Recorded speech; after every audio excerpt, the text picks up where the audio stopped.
Hello everyone. Back again with film recaps.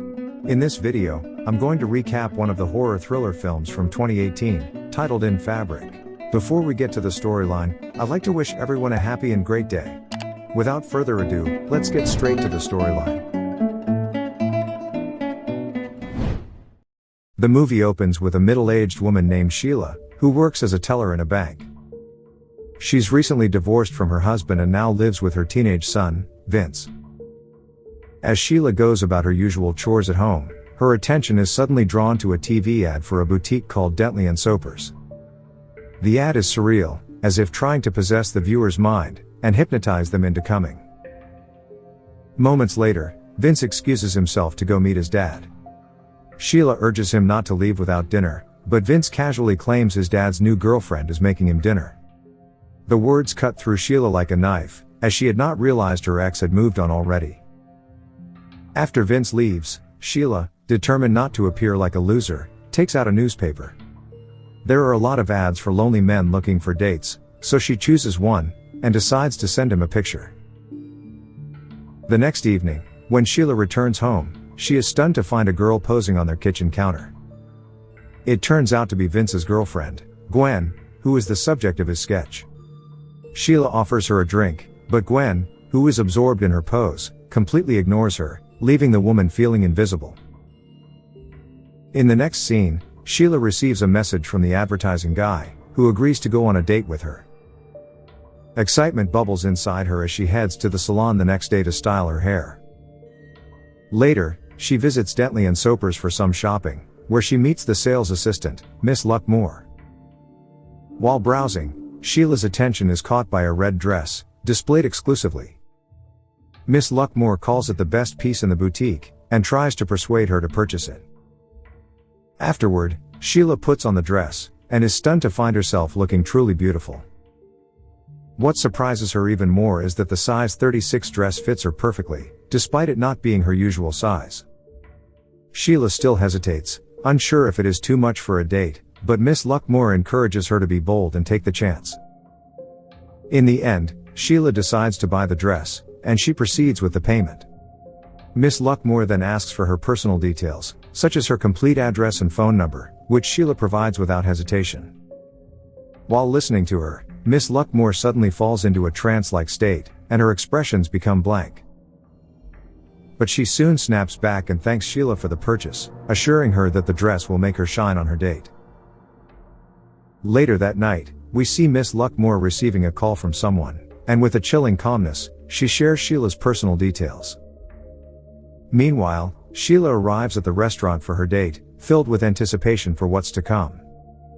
The scene later returns to Miss Luckmore, who is seen removing the wig she had been wearing all day, revealing that she's bald underneath, and she places the wig on a mannequin. Meanwhile, Sheila meets her date, Adonis, who immediately strikes her as cheap. He proudly shows her discount vouchers for the restaurant, and hands her a crushed rose. He even expresses his disappointment that she looks different than in her picture. Returning to Miss Luckmore, her strange behavior continues as she squeezes herself into a dumb waiter and begins to descend. Sheila's date, on the other hand, is going terribly. She tries to make good conversation, but the handsome man remains rude and indifferent, clearly not as interested as she is.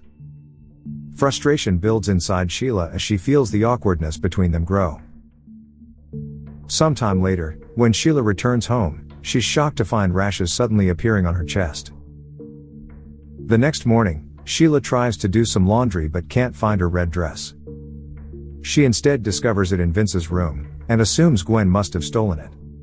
Vince claims that Gwen doesn't wear such dresses, but Sheila doesn't believe him. In a surge of frustration, she reveals how she finds Gwen disgusting and can't stand her staying over all the time, leaving Vince stunned. Later, after loading the red dress into the washing machine, Sheila joins Vince and Gwen to play Ludo. Here Gwen notices the rashes on Sheila's chest, and comments on how nasty they look. She nonchalantly claims she knew someone who had rashes like that, and eventually had to amputate her hand. This spooks Sheila, but she tries to remain calm for now. The game continues, and tension rises as the two women engage in a fierce competition. Vince advises his girlfriend not to be too harsh on his mom, But Gwen shrugs off his concerns, knowing Sheila hates her anyways. On the other hand, the washing machine begins vibrating violently. Sheila and Vince frantically try to stop the machine, but nothing works, and Sheila sustains a cut on her arm as they struggle to control the crazy machine.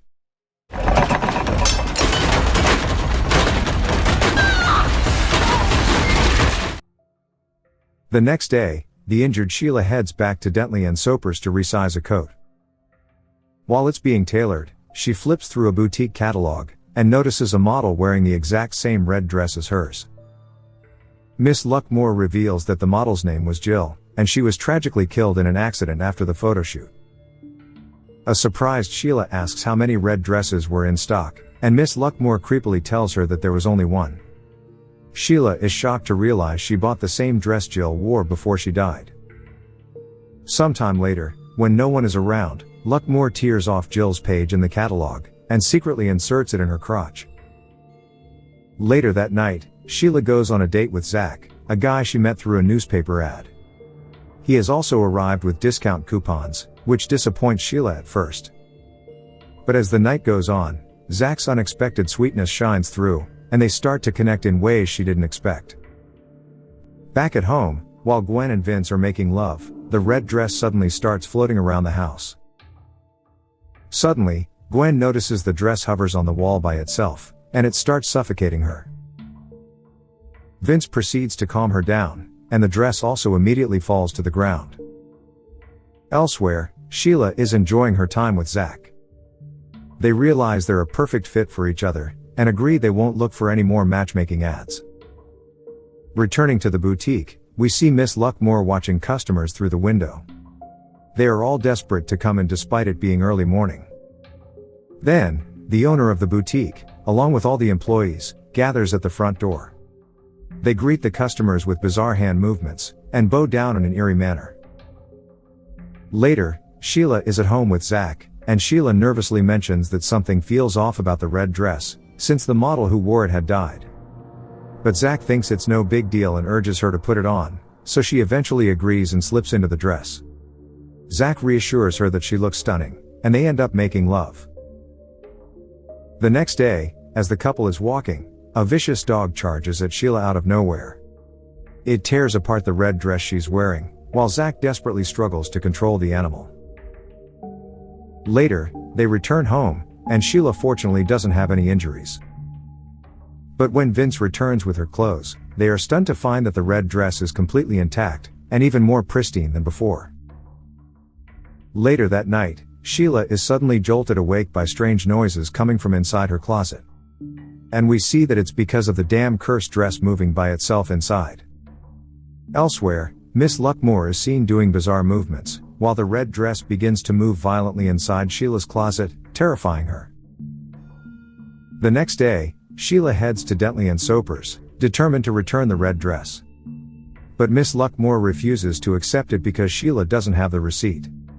Sheila even offers to forego the refund, and simply asks them to take the dress back, but Miss Luckmore declines and advises her to file a complaint with another employee. Frustrated, Sheila begins to leave when the store owner stops her and asks what is wrong with the dress. But she refuses to engage in further conversation and storms out. That night, unable to bear the terror of the red dress any longer, Sheila tells Vince that she's going to the charity foundation to donate her clothes. She won't be coming home tonight, as she's staying with Zach instead. Later, we see Sheila driving down a desolate road, and the cursed red dress is squeezing out of her suitcase.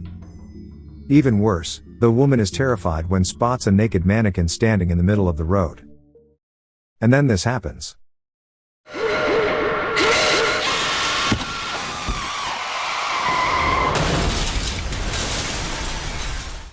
Sheila spots another mannequin, resulting in a brutal crash.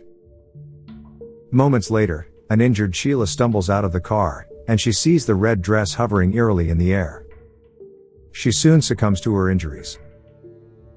Not long after, Vince gets a call from the police, who want to inform him of his mom's death, but the damn boy seems a bit busy and ignores the call.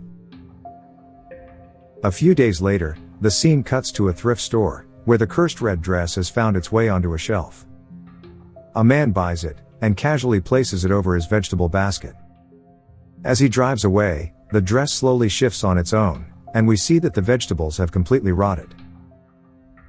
In the evening, we see a guy named Reg celebrating his bachelor's party with close friends. They're drinking and having fun when one of his crazy friends pulls out the red dress he bought. He then forces Reg to wear it for the rest of the night. Reg eventually succumbs to the pressure and puts it on. His friends are amused by this, and they make fun of him. They all then start dancing, and make Reg spin on a chair. Overwhelmed by the amount of alcohol, the poor guy vomits outside. The next day, we see Reg lying in bed with a severe hangover. His fiancée, Babs, scolds him for drinking too much the night before. She then starts talking about wedding plans, but is interrupted when she notices strange rashes on his chest, and we realize that the rashes are similar to the ones Sheila had. Later, Reg goes to work, where we learn that he fixes washing machines. Afterward, Reg heads to fix a washing machine at a female client's home. The client shows interest in his life, and Reg reveals he's getting married to someone he's been with for 14 years.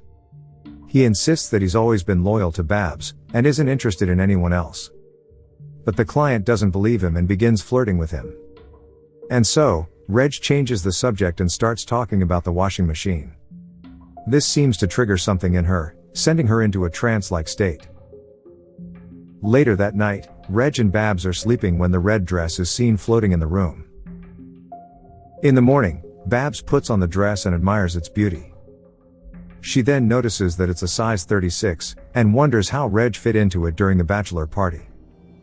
Nonetheless, she puts it in the washing machine before the couple leaves the house. They later go to Dentley & Soper's, where Babs is shocked to find that a size 38 dress is still too tight for her. As she changes out of the dress, she notices rashes on her chest, similar to her husband's. On the way home, Babs tells Reg that they need to ask his friend about where he got the dress, as both of them have developed the same rash after wearing it.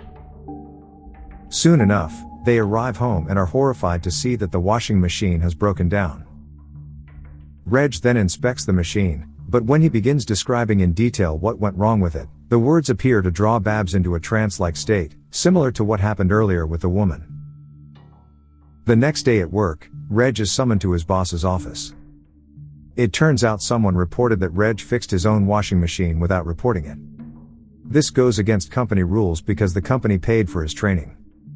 The furious boss fires him on the spot, and the boss angrily eats his ID, leaving Reg humiliated. Later that night, we see the couple sleeping when the red dress covers a cage where they keep their pet bird. The next day, they find that the bird has mysteriously passed away, and Babs believes the bird died from asphyxiation, but Reg can't fathom how a dress could suffocate it. It might have been carbon monoxide poisoning. We also notice that he is dressed up for work because he cannot bring himself to tell his fiancée about him getting fired. Later, Reg visits the bank to apply for a loan, but the officers are hesitant to approve it due to his current unemployment. Meanwhile, at home, Babs turns on the boiler and leaves the house, unaware of the danger she has caused. Returning to Reg, the loan officers offer him a deferred employment package, which they describe as a motivational loan to help people get back on the job market. They ask him to prove his skills and inquire about his knowledge of washing machines. And so, Reg begins explaining the intricacies of washing machines, and their parts in great detail.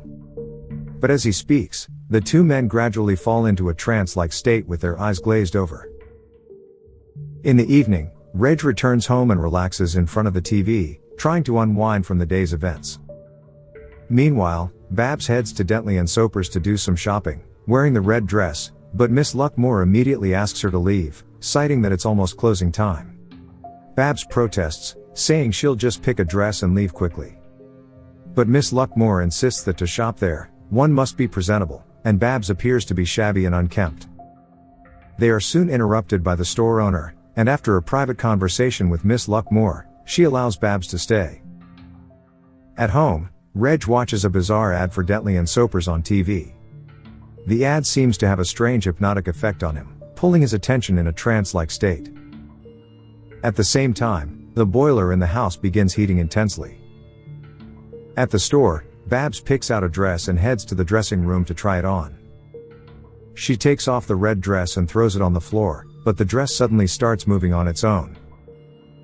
Meanwhile, at the checkout line, Miss Luckmore is processing a purchase when two women erupt into a furious argument over who arrived first. It quickly escalates into a physical fight, knocking over mannequins and breaking counters.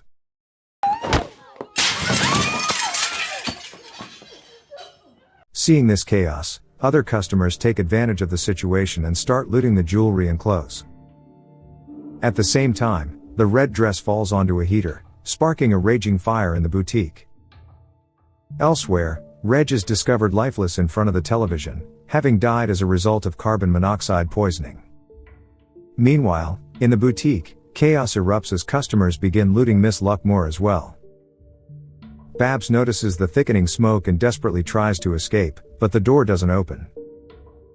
The fire grows uncontrollably, prompting the customers to finally leave the store. Unfortunately, poor Babs is eventually engulfed by the flames and she dies an agonizing death. Amid the chaos, Miss Luckmore seizes a mannequin and descends through the dumbwaiter to escape. As she descends deeper, we see her passing the dead model Jill, but Jill shockingly looks alive. Miss Luckmore goes further and notices other dead people, such as Reg, Babs, and Sheila. All of them are intensely focused on the same task of stitching the red dress. Furthermore, there are several unattended sewing stations beneath them, most likely set up for future victims of the dress. The movie ends with a fireman inspecting the charred ruins of the store. He is stunned when he sees the red dress, untouched and immaculate, amidst the devastation. Okay guys, thanks for watching. See you again in the next video.